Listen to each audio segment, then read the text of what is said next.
Pernah tak terfikir kalau zaman dulu, beribu tahun sebelum kita lahir, orang dah belajar benda sama duit, boleh jadi rahmat, boleh jadi racun. Hari ini Pak Cik nak bawa kalian jalan-jalan ke zaman dinasti Tang, zaman kegemilangan Cina. Apa yang berlaku waktu tu, sebiji macam kita sekarang. Bila duit datang tanpa kawalan, tamadun boleh runtuh. Bila urus betul, ia boleh jadi sumber kejayaan.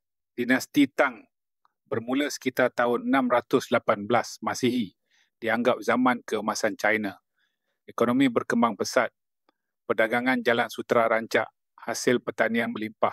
Kerajaan perkenalkan sistem cukai tanah yang adil, dipanggil Equal Field System.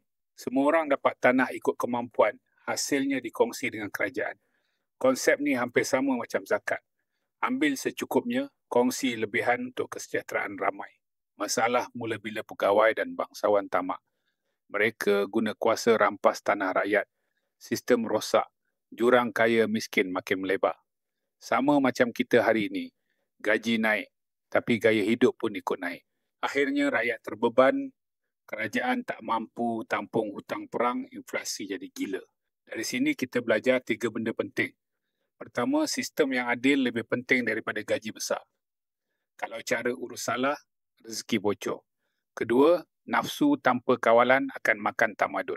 Nabi pernah pesan, kalau anak Adam ada 1 lembah emas, dia akan mahukan 2 lembah lagi. Ketiga, ilmu dan kesedaran jadi benteng. Sama macam bina rumah.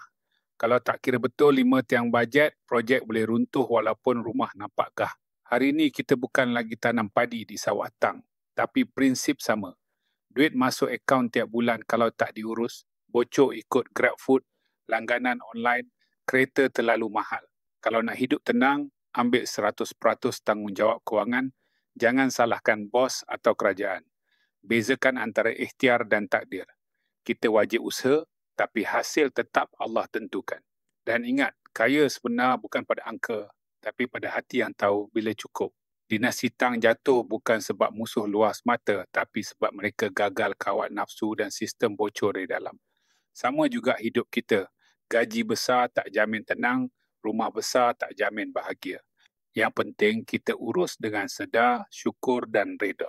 Kalau nak gali lebih dalam tentang psikologi duit, ikut kaca mata Islam dan budaya kita, Pak Cik tulis buku Psikologi Rezeki.